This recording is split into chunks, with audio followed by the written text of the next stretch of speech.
No mail-order bride lasted 1 week with the mountain man. Until the obese one refused to leave. Let's dive into this interesting story. The story always began with whispers. Around campfires, in dusty saloons, and on the lips of tired travelers who stopped for a drink and a tale. They spoke of Elias Cutter, the mountain man. A figure half man, half myth, who lived where the pines were so tall they seemed to scrape the belly of heaven, and the air was so thin it could freeze your lungs if you weren't careful. He had built his cabin with his own hands, they said. Axed down the trees, hauled the stone, roofed it with timber so thick no winter storm could tear it away. He hunted his own meat, trapped his own furs, and when he came down from the high country to trade, the people of the valley watched him like a bear wandering into town. He was huge. Broad-shouldered, thick-bearded, with eyes that looked like they had seen too much. The kind of eyes that didn't beg for friendship and didn't offer it either. But it wasn't his size or his silence that made him a legend. It was the women. Every few months, the stagecoach would arrive carrying another hopeful bride. They came in white gloves and bonnets, with nervous smiles and fragile hands. All of them had read his letters, though most admitted later they weren't sure if Elias had actually written them himself, or if some slick mail-order agent had just promised too much. Either way they came. And just as quickly, they left. Some left crying. Others left angry. Some slipped away at dawn without a word. But not a single one lasted more than a week with the mountain man. Rumors spread. Some said he was cruel. Others said he was wild. A few whispered that he wanted a servant, not a wife. But the truth was harder to pin down than the wind. Still the story grew. By the time the seventh bride had fled in the dead of night, Elias Cutter was branded as cursed. A man no woman could tame. A man destined to live and die alone in the high country. That's how the tale began. But this story doesn't belong to those women. It belongs to the one who didn't leave. The day she arrived, the air was cold, though it wasn't yet winter. The stagecoach rattled over the rocky trail, the horses sweating as they hauled the heavy load up the slope. Inside, Clara Belle smoothed the folds of her plain gray dress and stared out the window at the mountains rising higher and higher. She wasn't dainty. She wasn't slim. Clara had always been bigger than the other girls back home, round in the face, broad in the hips, with hands better suited for kneading bread and washing laundry than fluttering fans at a ball. The children had laughed at her. The men had ignored her. And her family, well, they had made it clear enough. She was a burden they could not afford to keep. So when the letter came, promising a husband and a home in the mountains, Clara didn't think twice. She packed her few belongings and climbed aboard. The driver, a leathery old man with a crooked hat, spat tobacco out the window and gave her a look halfway between pity and warning. "You sure you want this, miss?" he muttered. "They say no bride lasts up there with him. The mountain swallows 'em whole." Clara's chin lifted. "I've been swallowed before. Came out just fine." The driver grunted. He'd driven dozens of brides up this trail. He'd driven every one of them back down again too. When the coach finally creaked to a halt, Clara stepped out onto the hard-packed earth. The air was thin, sharp, and filled with the scent of pine. Ahead, leaning against a split-rail fence, stood Elias Cutter. The stories had not exaggerated. He was massive, his beard long and unkempt, his shirt stretched tight across his chest from years of chopping wood and hauling stone. His arms were bare, corded with muscle, scarred by old fights with man or beast. His eyes, icy, pale gray, studied her in silence. Most women shrank under that stare. Clara did not. She tightened her grip on her carpet bag, squared her shoulders and marched forward. Elias didn't move. He didn't smile. He didn't even offer a greeting. "Well?" Clara said, planting her feet. "You gonna help me with my bags, or are we starting this marriage with me carrying all the weight?" The driver choked on his own spit, expecting Elias to roar, to scowl, to send her packing right then and there. But Elias only blinked. Slowly, he stepped forward, lifted the bag as though it weighed nothing, and turned toward the narrow path leading up to the cabin. He didn't speak, didn't look back, just started walking. Clara followed, the crunch of her boots steady on the gravel. Behind them, the driver shook his head. "Poor woman," he muttered. "She'll be gone before the week's out. Mark my words." But Clara didn't hear him. And even if she had, she wouldn't have cared. Because Clara Belle was not like the others. And Elias Cutter, the mountain man, was about to learn that for the first time in his life, he had met a woman who refused to leave. The trail up to Elias Cutter's cabin was no gentle walk. It climbed steep and narrow, winding through pine forests where the trees leaned close like watchful sentinels. The air thinned, sharp and biting, carrying the distant cry of hawks circling the valley below. Elias walked ahead, his long stride forcing Clara to quicken her pace. He didn't look back to see if she struggled. He didn't ask if she was keeping up. That was the mountain man's way, silent, hard, and indifferent. But Clara was not the wilting sort. Her dress snagged on branches, her breath grew heavy, her boots pressed blisters into her heels, but she pressed on, eyes locked on the wide back of the man who was supposed to be her husband. At last, the trees broke open into a clearing. There it was, the infamous cabin. It stood strong, hewn from thick logs, its chimney sending a faint wisp of smoke into the sky. Stacks of firewood lined the side, pelts of bear and elk hung drying on racks. It wasn't a home so much as a fortress against the wilderness. Clara stopped, hands on her hips, taking it in. "So this is where brides come to die," she muttered under her breath. Elias heard her. His head turned just enough for his icy eyes to catch hers. "They left because they weren't built for it," he said flatly. His voice was deep, gravelly, like rocks rolling down a mountain slope. "If you're smart, you'll do the same before winter sets in." Clara sniffed, unimpressed. "You don't scare me, mountain man. I've lived through worse than cold walls and hard work." He said nothing more, just pushed open the heavy cabin door. Inside, the place was everything she expected. Rough-hewn furniture, a wide stone fireplace, animal skins thrown over the floorboards. No curtains. No softness. Just survival. Elias dropped her bag by the corner. "You'll cook, mend, and keep the fire. I'll hunt, chop, and keep the wolves off the door. Don't expect more than that." Clara raised her brows. "Well now, isn't that a romantic welcome?" Elias scowled, turning his back to her as he pulled a knife from its sheath and began sharpening it on a whetstone. The scraping sound filled the silence. But Clara wasn't about to be silenced. She set her bonnet down, brushed the dust from her skirts, and marched straight to the hearth. "Fire's low," she announced. "I'll stoke it before the room freezes." She gathered logs, split them neatly with a small hatchet by the wall, and soon had the fire crackling to life. The glow lit her face, bringing warmth into the cabin for the first time since she'd entered. Elias paused in his sharpening. His eyes flickered toward her, just for a moment. None of the others had done that, not without complaint, not without trembling. They had shivered, they had cried, they had begged to go home. But this woman, she acted like she belonged. Clara caught him watching and smirked. "What? Surprised I know how to split a log? You think being round means being useless?" Elias grunted, not answering. But inside, something stirred, something he didn't like admitting. He was used to women fearing him or flattering him or running from him. This one stood her ground. Later, as the sun dipped low, he tossed her a rough wool blanket. "You'll take the bed," he said. "I'll sleep by the fire." Clara blinked. "You're giving up your bed?" "It's yours now," he said simply. Her lips curved into a half-smile. For all his roughness, the man had a strange code of honor. When night fell, Clara lay under the heavy quilt, staring at the log ceiling above her.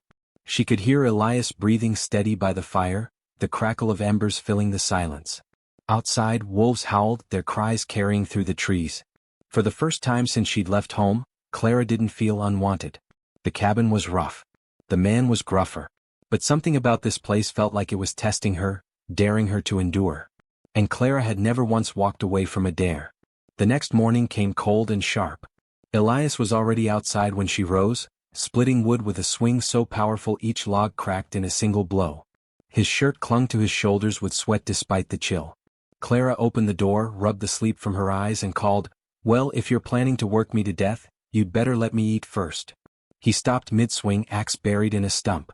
Slowly, a corner of his mouth twitched, not quite a smile but close. "Breakfast then," he said. That small exchange was the first crack in the wall between them. Clara didn't know it yet, but she had just done what no bride before her had managed. She hadn't cried. She hadn't begged. She hadn't run. She had stood in his cabin, looked the mountain man in the eye and refused to be dismissed. And Elias Cutter, for the first time in years, wasn't sure whether he wanted her gone, or whether he wanted her to stay. The first week on the mountain tested more than just muscle. It tested patience. The cabin was small, the work endless, and Elias Cutter's silence could smother the air like smoke. He wasn't a man of words, he was a man of motion. He rose before dawn, shouldered his rifle, and disappeared into the timberline to hunt. By the time he returned, bloodied game slung over his shoulders, Clara had already scrubbed the floor, mended socks, and put on a pot of stew. But what grated on her wasn't the labor, it was his constant criticism. "That fire's too low. You split the logs too short. You put the stew on too early." No matter what she did, he had something to say. Clara would slam down the spoon, plant her fists on her wide hips, and glare at him across the cabin. You know, for a man who lives alone, you sure do complain a lot. If I'm so useless, maybe you ought to cook your own supper. Elias barely lifted his head from sharpening his knife. If I wanted it wrong, I'd cook it myself, he said. That was the way of things for days, his bluntness colliding with her stubbornness. One afternoon, Clara found herself outside splitting wood. She wasn't graceful at it, but she was determined. Her arms ached, sweat beaded on her brow, but she brought the hatchet down again and again. Elias came striding from the trees with a fresh kill, an elk heavy and massive. He stopped, watching her swing. "You're gonna dull the blade," he said flatly. Clara dropped the hatchet and spun on him. "I'm gonna do the work, dull blade or not. Not all of us have biceps carved out of stone, mountain man." He blinked at her outburst. Most women had cried under his tone. She raised her voice instead.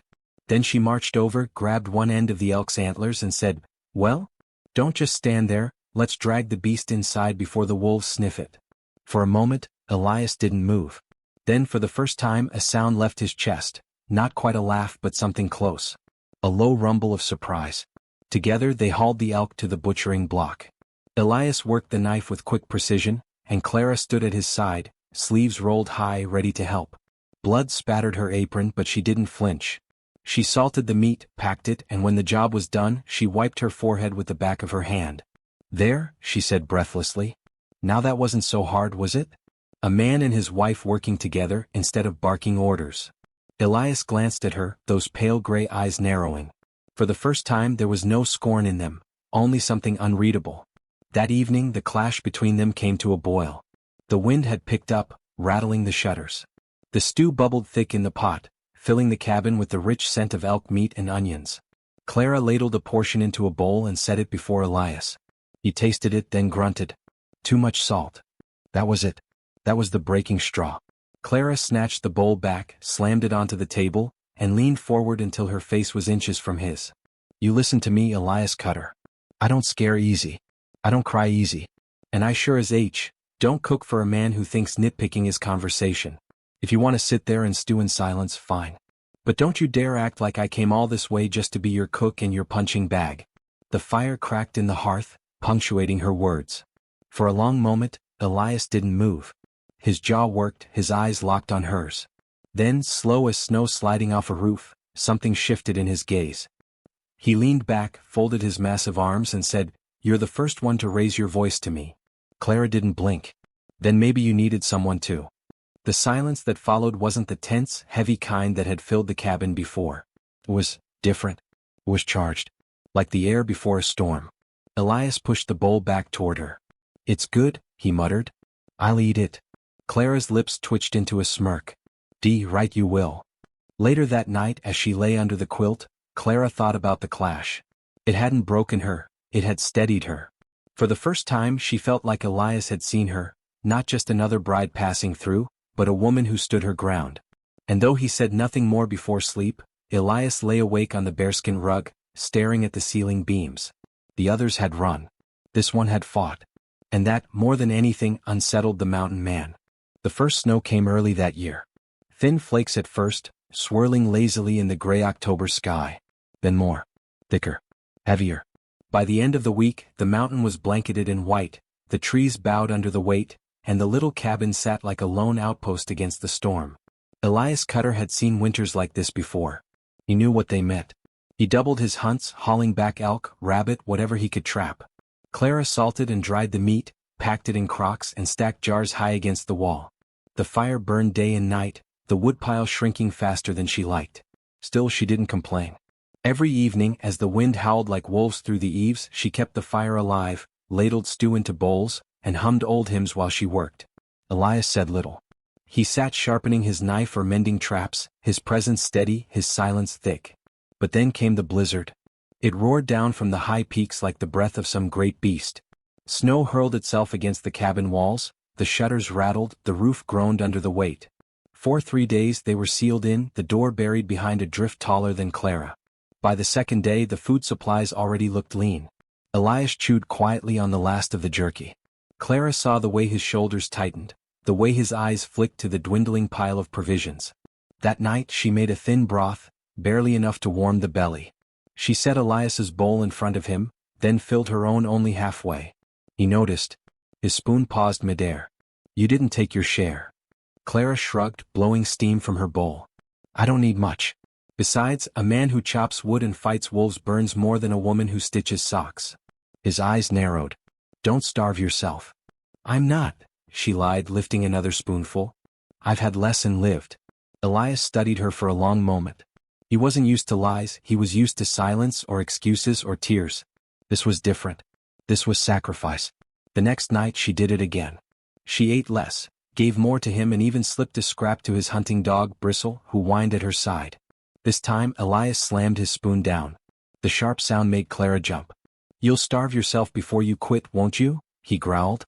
Clara's chin lifted. Her eyes flashed with fire against the glow of the hearth. "Better to starve than to live as a coward," she shot back. The words struck him harder than the storm outside. He opened his mouth, then shut it again, staring at her. No one had ever spoken to him that way. For the first time in years, Elias Cutter had no answer. The blizzard raged on. The cabin grew colder. The walls groaned as if the mountain itself wanted to crush them. One night, Clara woke to find Elias still awake, sitting by the fire, his broad shoulders slumped, his eyes fixed on the flames. For the first time he looked less like a mountain and more like a man, tired, worn, and carrying a weight too heavy for one set of shoulders. She sat up, pulling the quilt tighter around her. "You don't sleep much, do you?" His jaw worked before he answered. "Sleep don't come easy when you're waiting for the roof to fall in." Clara studied him. "You've been alone too long." He turned, those gray eyes catching the firelight. "And you've been hurt too much." The silence that followed wasn't sharp, wasn't cold, it was warm, fragile, like the quiet between two people who finally stopped fighting the wind and simply listened. By the fourth day the storm broke. The world outside was white and still, the drifts piled high, the sky pale with weak sun. Elias dug a path to the woodpile, his body steaming with sweat despite the frost. Clara stood in the doorway, blanket wrapped around her shoulders, watching. For the first time since she had arrived, she didn't see just the wild mountain man. She saw a protector, a man who stood between her and a world that wanted her gone. And for the first time, Elias Cutter admitted to himself that maybe, just maybe, the woman in his cabin wasn't a burden. She wasn't another failure waiting to leave. She was his match. The breaking point hadn't broken her. It had bound her tighter to the mountain. And deep down, though he'd never say it out loud, Elias felt a dangerous truth forming in his chest. He didn't want her to leave. The storm had passed, but winter was far from over. Snow clung stubbornly to the trees, the river froze in patches, and the cabin walls creaked with every sharp wind. But the blizzard had done something neither of them expected. It had cracked the silence between them. Before, Clara had worked and hummed, and Elias had grunted and sharpened knives. But now, there were words. Short ones at first, dropped like stones into the stillness. "Pass the salt."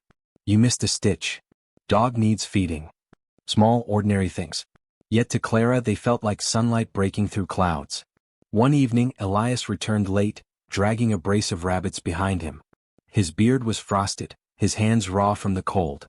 Clara had the fire blazing, stew already simmering. "Let me see those hands," she said as he set the rabbits on the block. He frowned and used to being ordered. "They're fine."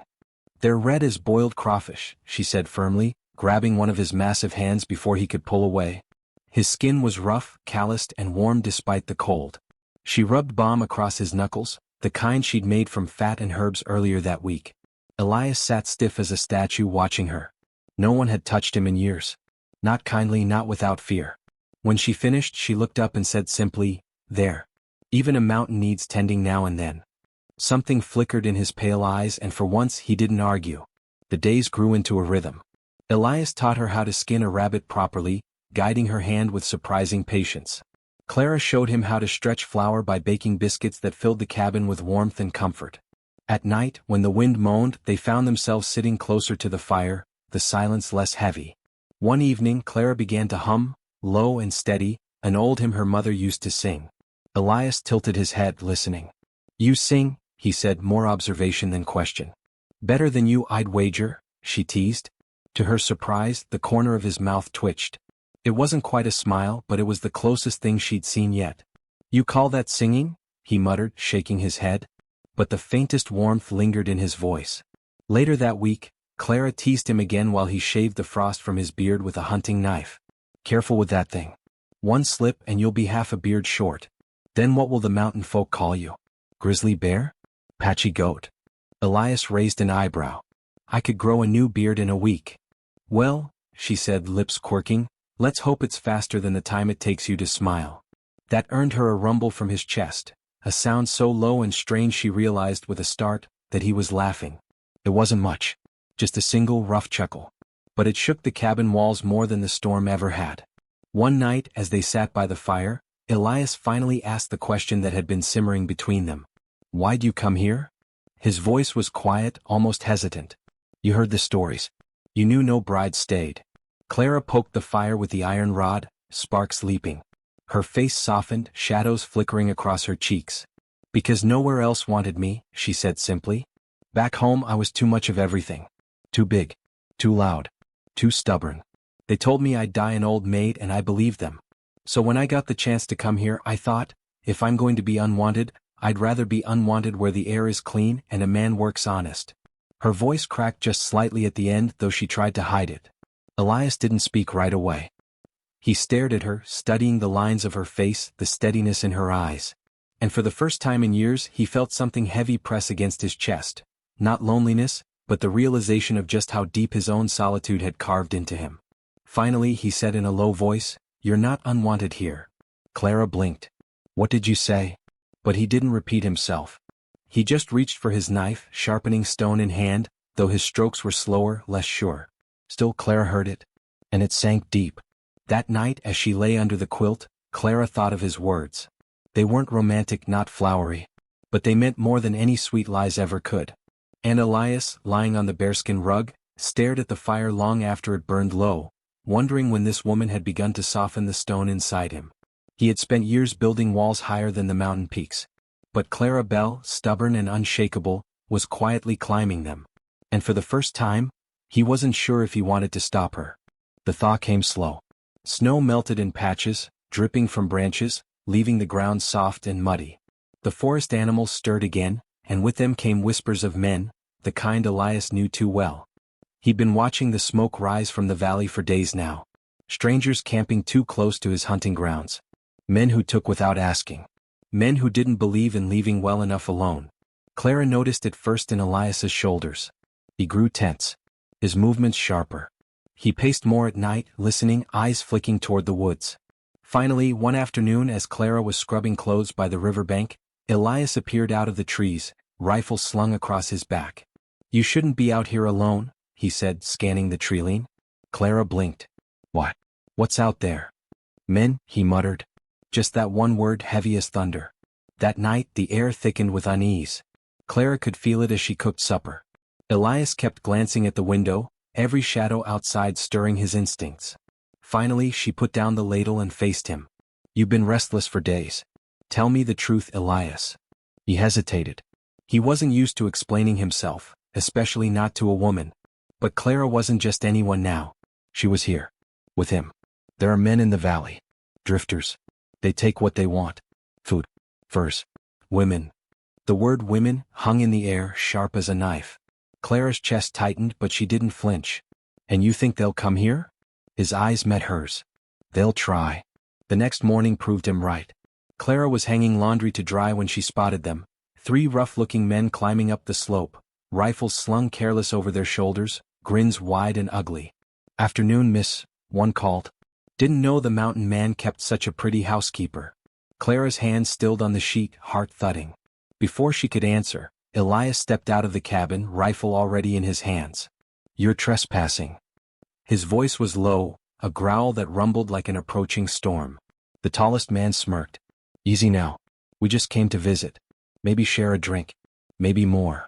His gaze slid back to Clara in a way that made her stomach twist. Elias cocked the rifle without hesitation. The metallic click echoed through the clearing.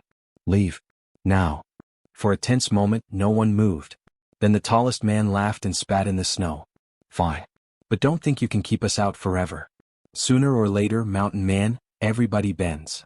They backed away, slow and mocking, their laughter carrying down the slope until it faded into the trees.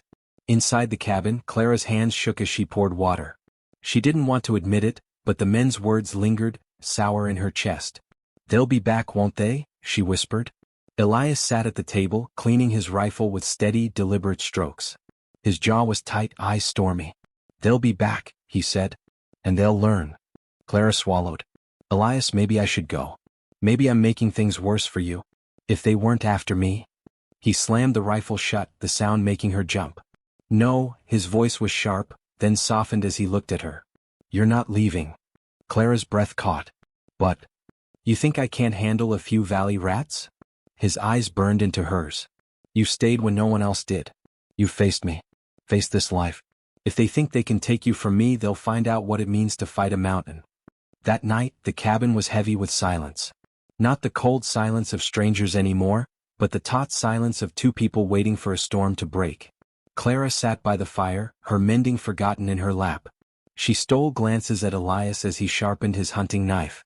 His shoulders were broad, his movements sure, and for the first time she felt the strange comfort of knowing someone like him stood between her and danger. But she also knew this wasn't just about survival. It was about belonging. About whether she truly had a place here with this man who lived half wild and half wounded. As the wind howled outside, Elias finally broke the silence. "They'll come again, Clara. And when they do, you'll see. I'm not letting you go." That night, as Clara lay awake beneath the quilt, her pulse quickened not from fear, but from something else. Something new and unfamiliar. For the first time since stepping foot on the mountain, she realized she wasn't thinking about how to leave. She was thinking about how to stay. The mountain was quiet for 3 days. Too quiet.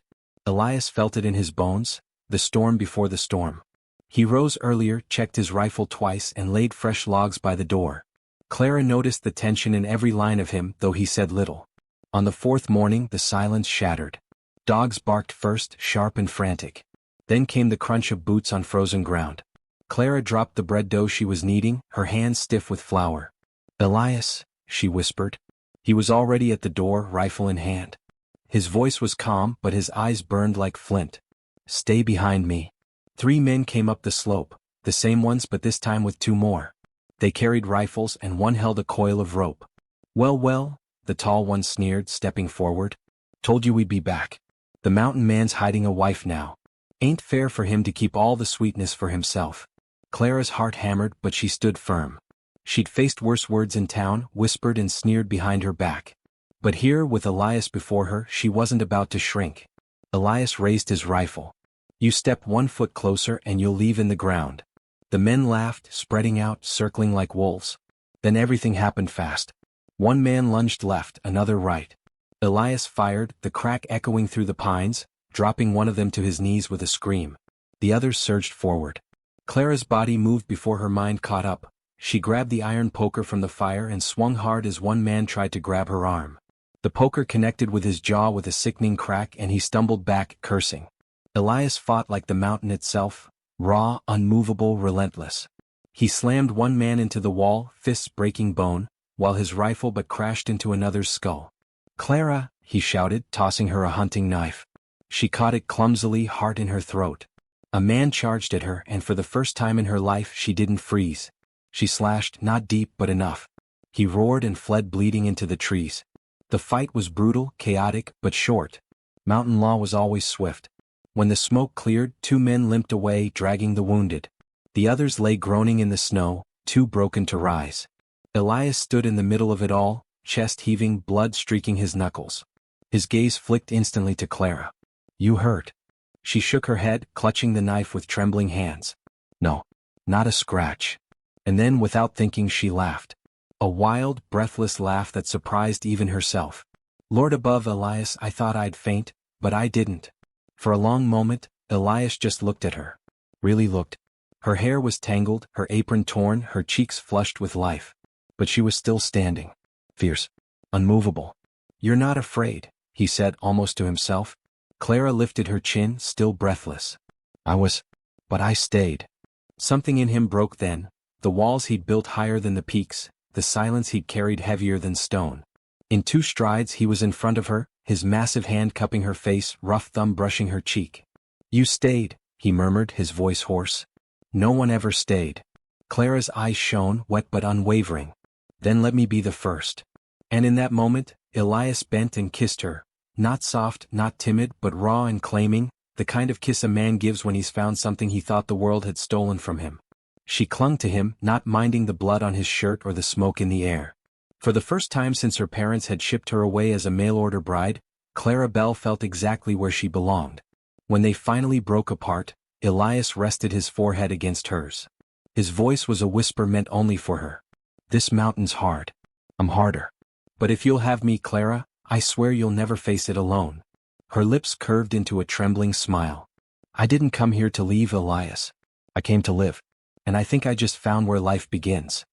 The sun broke through the clouds, lighting the clearing where blood and snow mingled. The intruders were gone. The danger had passed. And for the first time the mountain didn't feel like a cage of silence, it felt like home. Clara Belle had lasted longer than a week. She had lasted through storms, through silence, through fire. And in the heart of a man no bride had tamed, she had planted herself like an oak. The woman who refused to leave had become the woman he would never let go.